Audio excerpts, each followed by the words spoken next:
Halo guys, Assalamualaikum warahmatullahi wabarakatuh.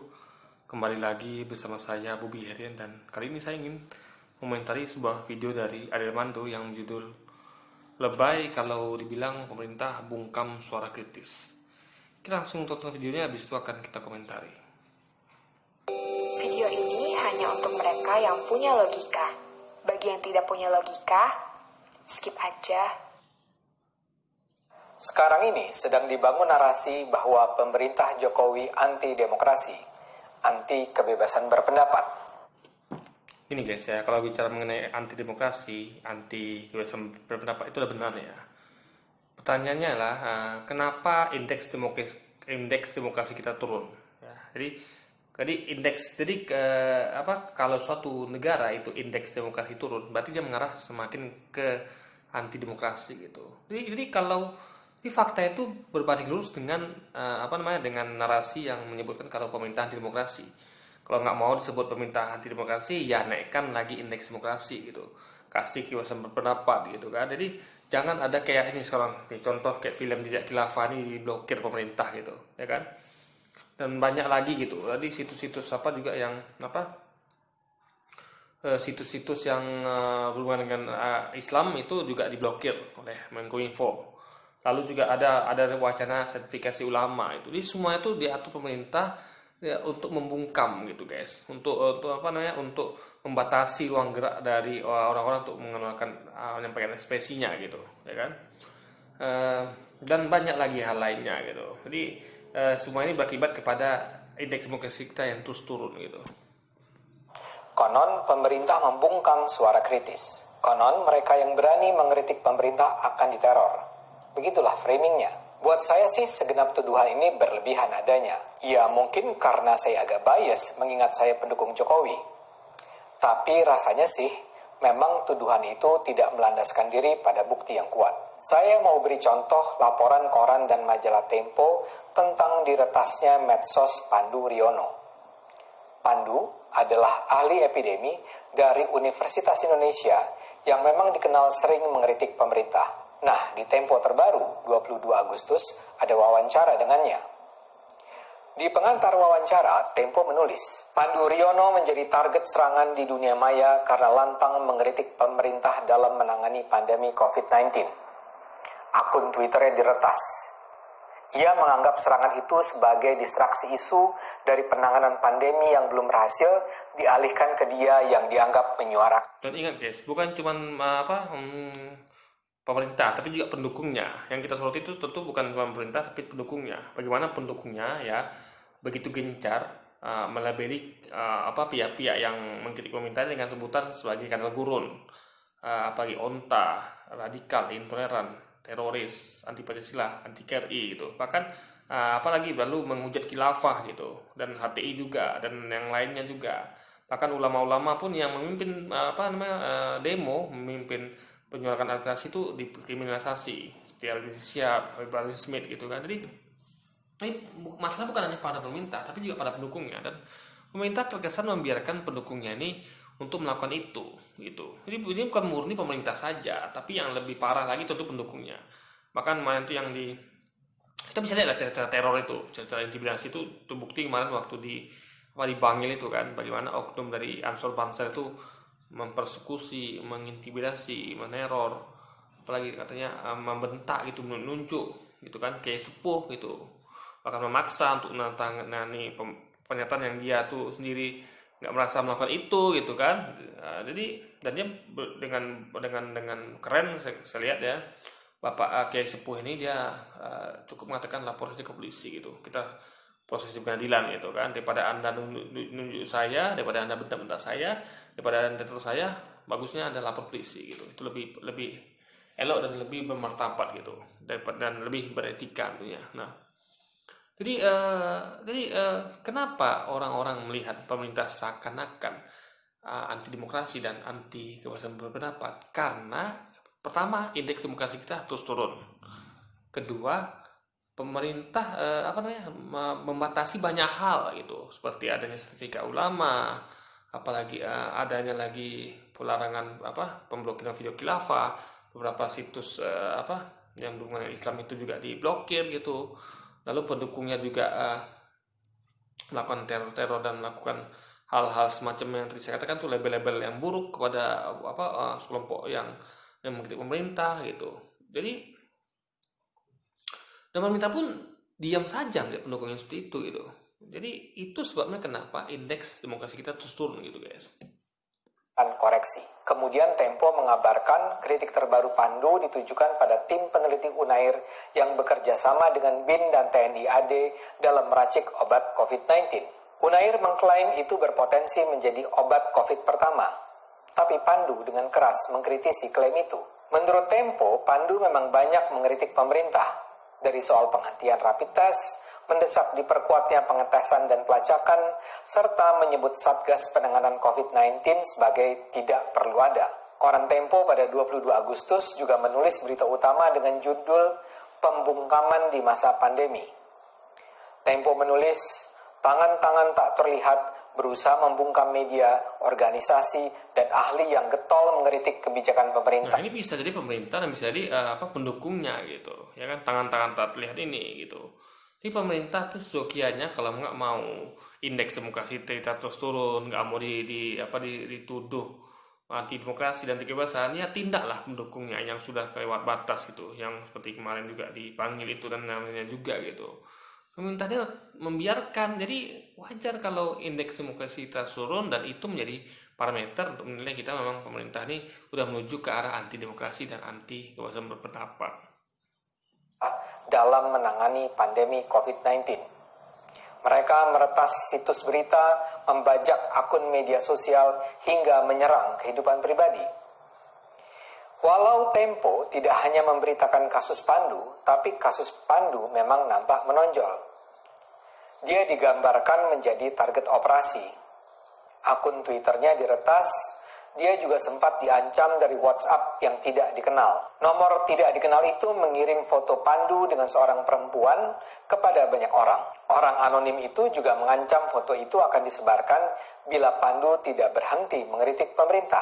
Selain Pandu, ada lembaga bernama Center for Indonesia Strategic Development Initiatives yang websitenya diretas.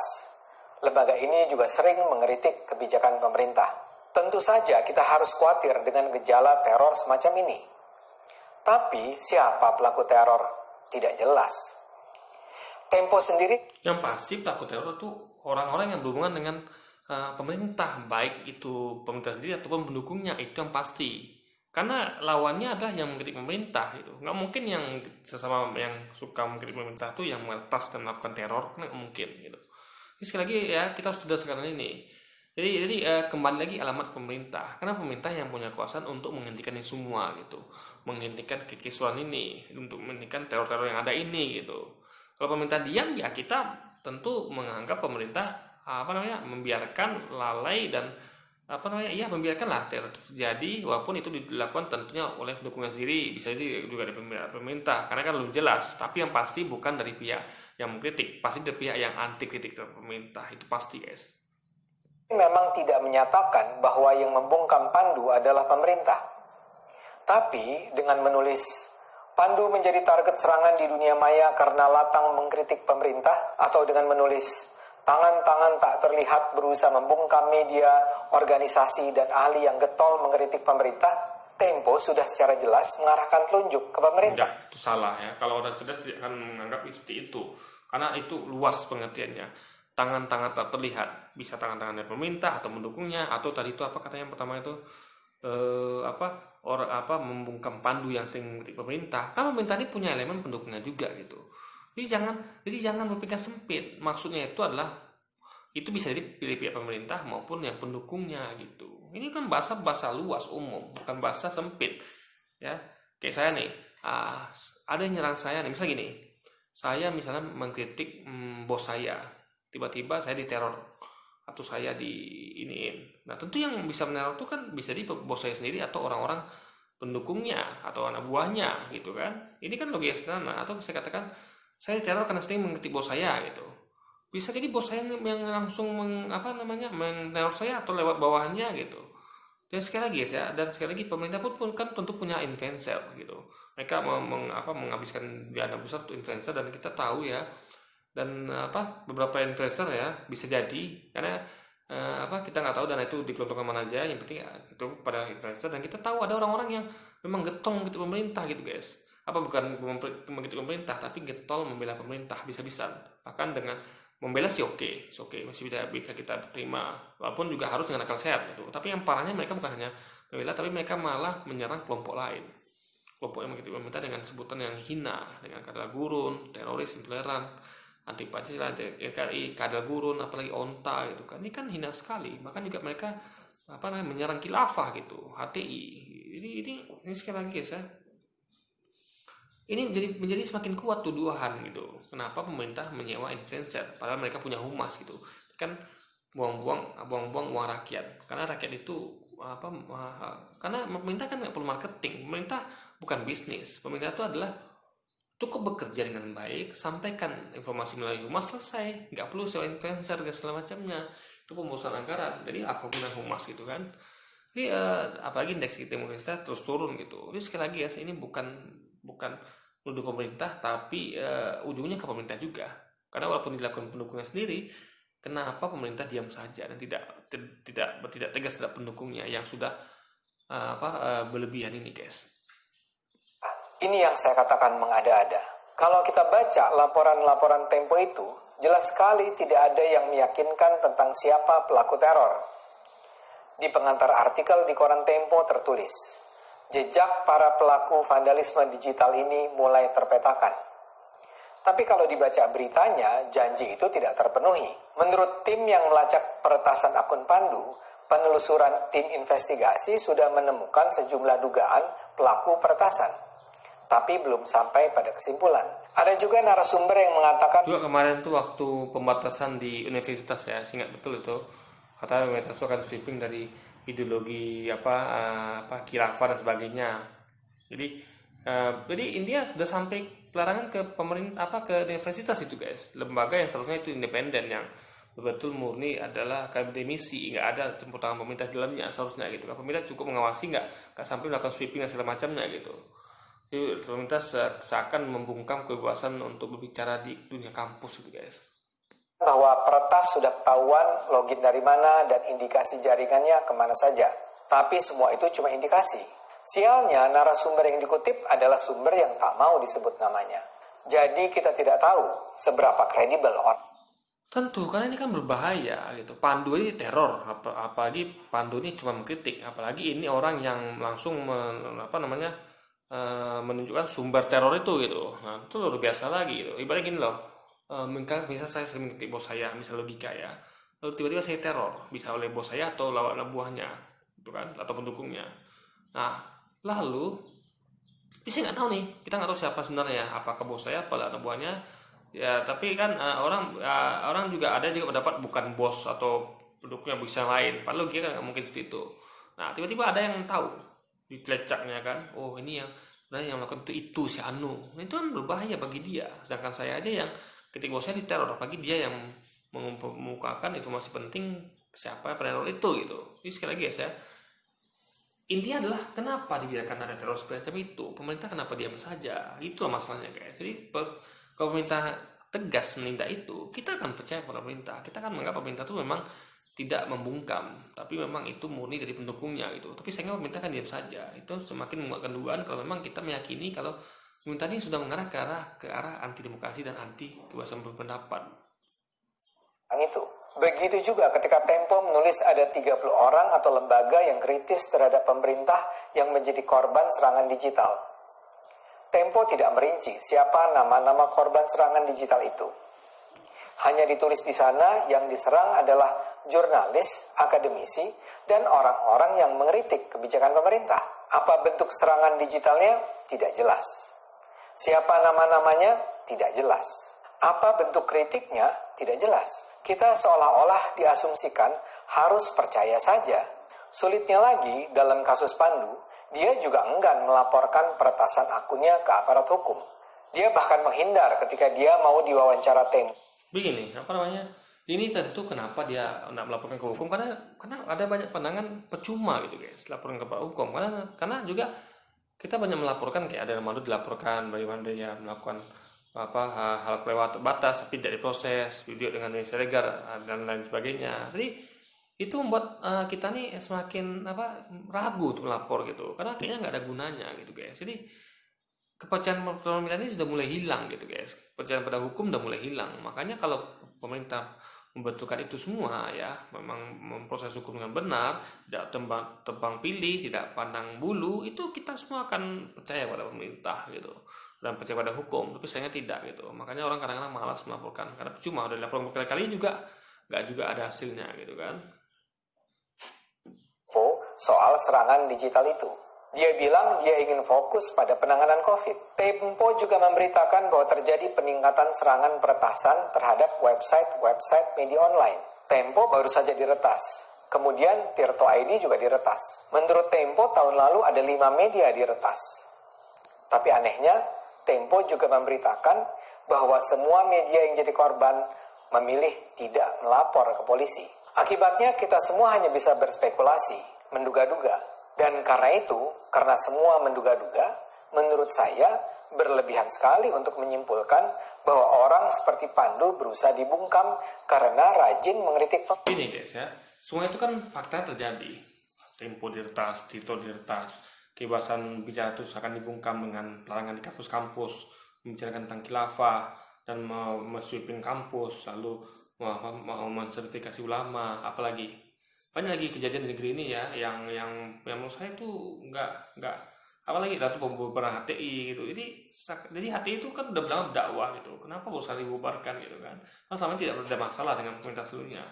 Ini banyak sekali kejadian-kejadian yang lalu teror lagi yang terjadi dan berapa kali teror gitu kan. Jadi semua itu terjadi. Nah, siapa pelakunya? Tentu yang berhubungan dengan siapa nggak suka dengan kritik itu gitu. Itu aja logikanya. Nggak mungkin yang suka dengan kritik itu yang menor gitu kan. Nah, jadi nggak perlulah mereka melapor polisi. Soalnya yang pemerintah ini kalau memang dia mau menerbitkan pendukungnya atau dia nggak mau dituduh melakukan hal-hal yang anti demokrasi dan anti kebebasan berpendapat, mereka saja bertindak tegas kali ini gitu. Karena ini kan sudah menjadi berita di media Tempo atau media-media yang kredibel. Sebab pemerintah itu melakukan investigasi gitu, jangan kesan diam saja guys. Pemerintah, misalnya saja kita bisa bertanya, apa sih tindakan luar biasa Pandu sehingga dia harus dibungkam? Dia hanya mengkritik keras proyek Unair yang bekerja sama dengan BIN dan TNI AD. Jadi bisa saja kan bahwa yang menteror Pandu adalah Universitas Airlangga atau BIN atau TNI AD. Dan bisakah Universitas Airlangga, BIN dan TNI begitu saja disebut dalam satu kata, yaitu pemerintah? Sedemikian menakutkankah Pandu sehingga dia harus dibungkam? Dan ingat ya, kayak kemarin itu ya yang di Bangil itu ya, bagaimana persekusi kayak sepuh itu kan dia tidak melakukan apa-apa, dia tidak juga melakukan kritik pemerintah gitu kan, dia hanya kiai sepuh di pondok pesantren gitu, yang bahkan yang kalau menghina Habib itu kan yang melakukan itu adalah santrinya, kalau memang itu benar. Saya nggak lihat kasus itu ya, belum pernah melihatnya. Nah itu saja udah begitu terornya, udah bentak-bentak, tunjuk gitu kan oleh pendukungnya. Jadi sekali lagi ya, ada elemen lain yang tidak disebutkan dari Mandu ini yang dia tidak paham itu, yaitu pendukung pemerintah sendiri gitu. Jadi ada banyak faktor, ada banyak pihak yang tentunya semua itu tentu orang-orang yang tidak suka terhadap orang-orang yang melontarkan kritik, sekecil apapun. Bahkan orang yang berdiri khilafah pun dibully gitu, diintimidasi. Orang yang bersuara kelantang pun ya, yang menyuarakan kayak kemarin waktu kita nuntut Ahok karena nista agama, itu peserta pimpinan aksi itu dikriminalisasi ya kan, ada lagi yang ditangkap gitu tanpa ada proses pengadilan gitu, di penjara gitu kan, kayak Muhammad Al-Khattab kemarin. Ini memang ya, apa saja yang kalau kita mulai sadar ya, jadi ketika kita keluar dari garis sholat, zakat, puasa, kita mulai mengurus negeri ini atau mulai vokal terhadap orang-orang yang menistakan agama Islam, orang-orang yang mengintimidasi Islam dan para ulama, itu kan mulai terjadi teror-teror, intimidasi, dan bahkan label-label gitu seperti kata gurun, radikal, itu akan selalu timbul. Siapapun Anda, selama Anda udah mulai vokal itu Anda akan eh, akan terancam diperlakukan seperti itu. Bahkan di YouTube saya juga ya, komentar-komentarnya parah guys, menghina pribadi, bahkan ibu saya juga dihina gitu kan. Padahal saya hanya tidak memang mengikuti pemerintah, tapi nggak parah, nggak dengan kata-kata yang kasar, nggak seperti mereka yang kasar dengan mengatakan kata guru dan segala macamnya. Saya hanya masih bicara sopan santun gitu kan, masih pakai etika, cuma mengkritik pemerintah, mengkritik orang-orang yang melakukan hal di luar batas gitu. Tapi tetap aja ya pelakuan yang saya terima dari netizen, dari pendukung yang tidak suka dengan kritik-kritik atau pembelaan saya, akan berkata kasar, luar biasa parah kasarnya guys. Jadi sekali lagi guys ya, nggak mesti seberapa ini keras dalam kritik pemerintah harus dibungkam, enggak. Kalau ada orang-orang nggak suka terhadap kritik itu, ada orang nggak suka terhadap pembelaan itu, makanya mereka akan jadi bukan hanya pemerintah tapi pendukungnya. Tapi kenapa dikaitkan dengan pemerintah? Karena pemerintah terkesan diam dan tidak melakukan sesuatu untuk mengurus pendukung-pendukungnya gitu guys. Logika suara kritis dibungkam ini menjadi semakin tidak meyakinkan karena pada saat yang sama kita semua menyaksikan bagaimana suara kritis tumbuh dan dibiarkan di Indonesia. Gunakan saja contoh terbaru, Koalisi Aksi Menyelamatkan Indonesia atau KAMI. Para pimpinannya secara jelas dari awal menunjukkan salah satu agenda utama mereka adalah memakzulkan Jokowi. Di situ berkumpul rombongan kaum pembenci Jokowi. Dari Gatot Nurmantio, Din Samsudin, Sri Bintang Pamungkas, Rocky Gerung, Said Didu, sampai Ketua FPI Sobri Lubis. Mereka kan tidak dilarang mendeklarasikan diri. Iya, cuman ya jangan salah. Kenapa mereka tidak disentuh atau tidak ada di ini? Karena mereka nih tokoh-tokoh penting nasional, sehingga berbahaya kalau ada yang berani menyentuh mereka gitu. Ini tergantung tingkat levelnya. Kalau Pandu ini kan bukan siapa-siapa. Ini orang-orang yang nggak seperti mereka ini ya, nggak seperti tokoh-tokoh kami atau orang-orang kecil, itu akan lebih rentan diserang gitu guys. Karena mereka tentu punya posisi tawar, punya posisi pembelaan yang lebih mudah diserang gitu. Jadi sekali lagi ya, kayak Habib Rizik tuh kan dia hanya pemimpin FPI, dia tentu nggak, dia waktu itu dia ingat berjuang sendirian, dia belum dapat dukungan dari lain selain para ulama saja, belum dapat dukungan dari tokoh seperti Gatot Nurmantio, Din Samsudin, sehingga dia kewalahan karena dia berjuang sendiri, jadi dia rentan tuh dikriminalisasi gitu. Tapi kalau ini kan tokoh-tokohnya bergabung, semuanya tokoh-tokoh hebat ada di situ, jadi sehingga rentan kalau satu diganggu, yang lain tentu akan mengajukan, ada pakar hukum segala macam yang lengkap.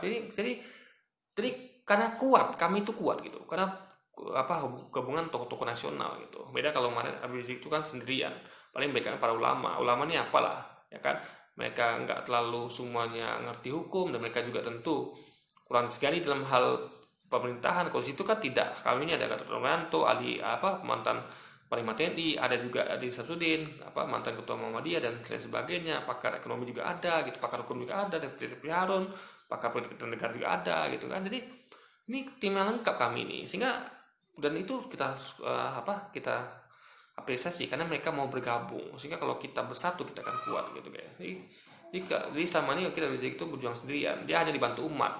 Jadi nggak seperti sekarang ini kan gabungan tokoh-tokoh gitu, udah banyak. Sekarang ini udah mulai banyak kesadaran timbul, yang dahulu awalnya nggak seperti itu. Sekarang udah banyak sadar setelah banyak terjadi pada negeri ini ya, kekacauan maru ekonomi, politik, hukum, semuanya akhirnya pada sadar ya, termasuk tokoh-tokoh penting yang dulu tuh mungkin belum begitu melek matanya gitu kan, ketika mulai ada penistaan agama oleh Ahok gitu kan, makin sini kok makin buruk gitu. Akhirnya mereka bersatu untuk koalisi aksi kami, sehingga mereka kuat gitu. Jadi ini yang kita butuhkan, persatuan diantara para orang-orang yang nggak suka negeri ini Pancasila diganti jadi Ekasila atau Trisila, ekonomi kita cuma tumbuh 2%, penanganan pandemi kita main-main, apalagi pembangunan kita tidak tepat sasaran, hutang kita terus menumpuk. Ya orang-orang yang suka terhadap arah pembangunan negeri ke depan guys, sehingga mereka berkumpul dan itu bagus sekali. Persatuan itu yang kita tunggu dulu, persatuan itu gitu.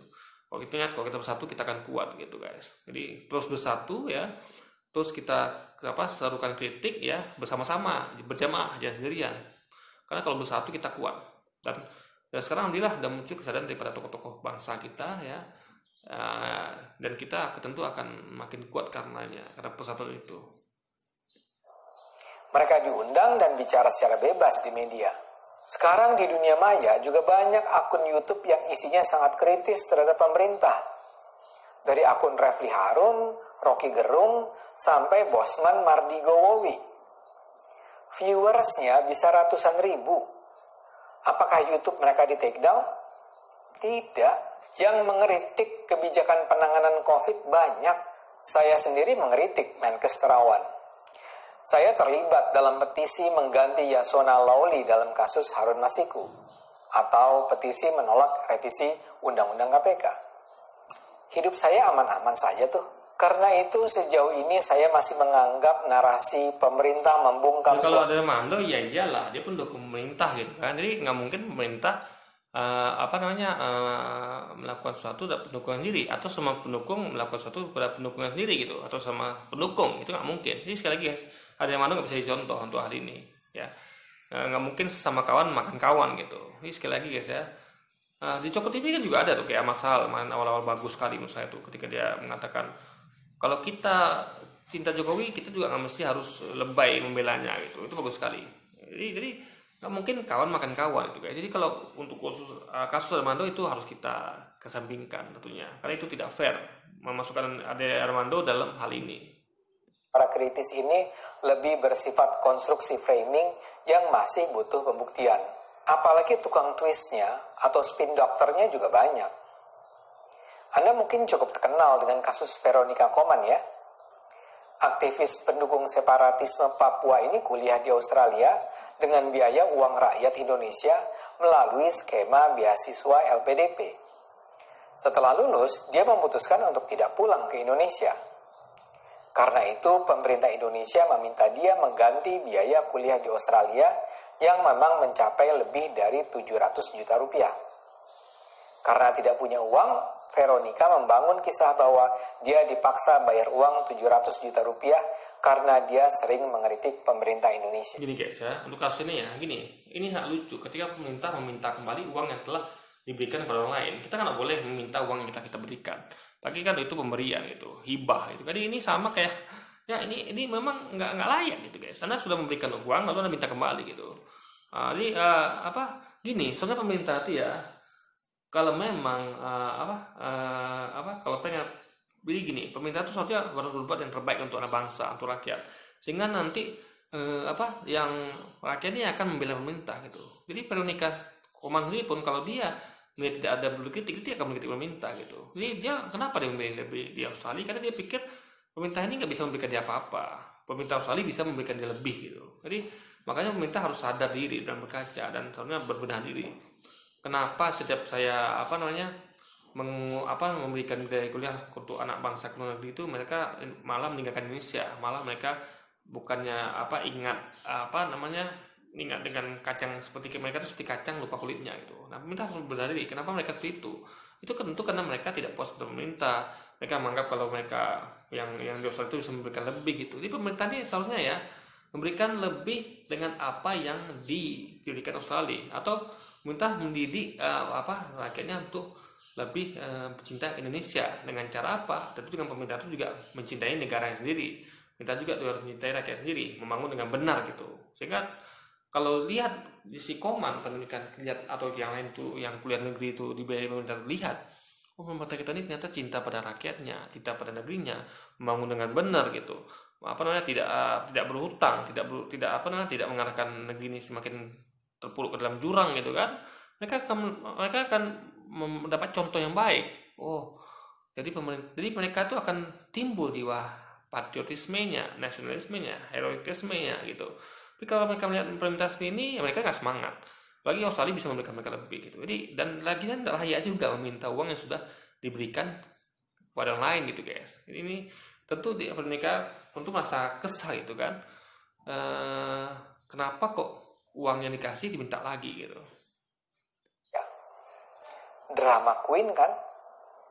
Sialnya banyak yang percaya dan menuduh pemerintah Indonesia membungkam suara kritis. Jadi marilah kita tidak buru-buru percaya bila dikatakan Pemerintah Indonesia membungkam suara kritis dan anti-demokrasi. Kalau benar, tentu harus dilawan. Tapi rasanya sih, tuduhan itu mengada-ada atau berlebihan. Karena itu, kita seleksi informasi. Ya, nah Remando tidak berpikir jauh. Dia hanya berpikir pemerintah itu ya presiden, menteri, itu aja. Padahal pemerintah itu kan banyak elemen. Ada pemerintah, ada juga pendukungnya gitu guys. Jadi sekali lagi guys ya, kalau pendukungnya berulah, pemerintah harus tegas. Kalau tidak, pemerintah akan dianggap ikut membacking pendukungnya. Gitu loh logika sederhananya. Karena pemerintah dia kan tidak boleh berpihak. Dia nggak boleh berpihak pada pendukungnya. Dia harus berpihak pada rakyat. Rakyat itu siapapun dia, maupun pendukungnya maupun tidak mendukungnya, tetap harus pemerintah berada di pihak rakyat. Itu baru pemerintah yang benar gitu. Bukan hanya diam ketika pendukungnya berbuat ulah guys. Contohnya seperti kemarin di Bangil itu. Ya, oke. Ini mungkin sekian dulu video kita kali ini. Sampai jumpa lagi di video-video selanjutnya. Wassalamualaikum warahmatullahi wabarakatuh.